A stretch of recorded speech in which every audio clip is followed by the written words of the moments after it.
your solar array complete, it's time to set up the gateway unit, which will communicate the production data to the cloud-based monitoring platform where the homeowner can view their solar production online and on their smartphone.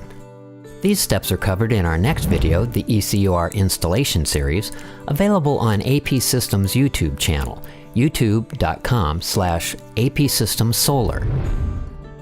When DC power is first applied to the microinverter, it blinks one quick red light, followed by 3 short green blinks. From this point on, it will blink once every 10 seconds while power is applied, and it is communicating with the ECU.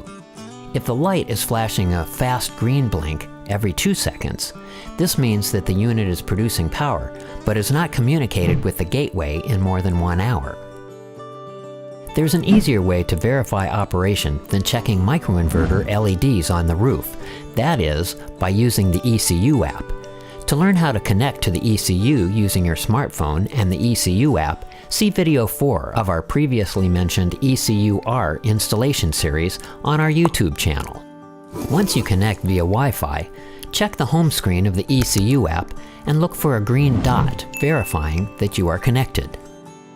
Next, look for the microinverter icon with the word number next to it. The first number tells you how many microinverters are communicating with the ECU, and the second number tells you how many you've scanned and registered to the ECU. Check to see that these numbers match. If they do, all your microinverters are connected and operating normally. Again, if you have any issues getting connected, be sure to watch the ECUR installation video. Next, check the real-time data to verify that all the modules are showing as green, or producing power, and that grid voltage and frequency are okay. If you don't see the same number of microinverters communicating as you have installed, you'll want to check a few things. 1. Verify that the microinverter serial numbers have been entered correctly. 2. Verify the AC and DC connections on the roof and that all connections are seated properly. And 3. Verify the ECU Zigbee antenna is installed. AP Systems microinverters are rugged, durable, and designed to last. However, if you should experience a system problem such as an installed microinverter not communicating, here are a few tips to help you diagnose and resolve them. There are typically 3 areas where your problems may exist. A. The microinverter itself may be having problems, or B. The microinverter is working fine, but it's having trouble communicating with the ECU. Or C. The microinverter and ECU are operating normally and something else is causing problems. Please be aware that the majority of problems reported to the AP Systems call center are typically found to be in the category C. So before you call, it's important to first check a few things off your list to verify proper system operation. First, you want to verify the utility voltage and frequency are within the ranges shown in the technical data sheet for the product. This can be found in the resource library at apsystems.com. Next, check the connection to the utility grid. Verify utility power is present at the inverter in question by removing AC, then DC power. Please note, never disconnect the DC wires while the microinverter is producing power. Reconnect the DC module connectors and watch for the 3 short LED flashes. Check the AC branch circuit interconnection between all the microinverters. Verify each inverter is energized by the utility grid as described in the previous step, and make sure that all the AC breakers are functioning properly and in the on position. Check the DC connections between the microinverter and the PV module. Using a voltmeter, verify the PV module DC voltage is within the allowable range shown in the technical data sheet. If reconnecting the microinverter doesn't produce the 3 short green LED flashes, it's possible there's a microinverter problem. Check the LED on the microinverter unit.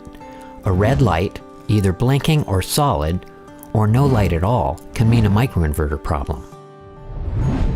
If you see a steady red light on the microinverter, this means the unit has detected a GFDI, ground fault detection interruption error in the PV system. The microinverter will continue reporting the fault so long as the GFDI issue exists. You'll need to resolve this ground fault problem in the array. Once it's resolved, the error can be cleared and the light will change once again to slow blinking green. You can learn how to clear this and other errors in the ECUR installation manual in the resources library of AP Systems website. If you see no light, verify proper cabling and that connectors are properly seated. If you see a blinking green light, whether slow or fast, the issue is probably with the ECU. Let's take a look at diagnosing ECU problems. If there's no data being displayed for one or more microinverters in the ECU, ECU app, or EMA, this is likely a communication issue, not a microinverter problem. If the data display for all microinverters is erratic, where data appears sometimes and disappears at others, this is also likely a communication problem. If the data display for only one microinverter is erratic, but the rest report normally, it's likely a microinverter problem. If restarting the ECU does not resolve the problem, check connectivity of the homeowner's router. Verify their internet connection is working. Next, check the connection of the ECU to the router. If the ECU is connected via Wi-Fi, perhaps the homeowner changed their network password or ISP. Try connecting the ECU to the router using an Ethernet cable. If still unresolved, check the proximity of the ECU to the closest microinverter. Place the ECU temporarily closer to the array to see if proximity or an obstacle such as a metal roof may be the problem. If this resolves the issue, permanently relocate the ECU in a position to better communicate with the array. If the issue persists, contact technical support for diagnosis. Remember, an AP Systems support tech must be able to troubleshoot the issue online in order to send a replacement, so be sure not to disconnect or uninstall anything before the AP Systems team has had a chance to diagnose the system online. To contact AP Systems technical support, visit your local AP Systems website and navigate to the support page.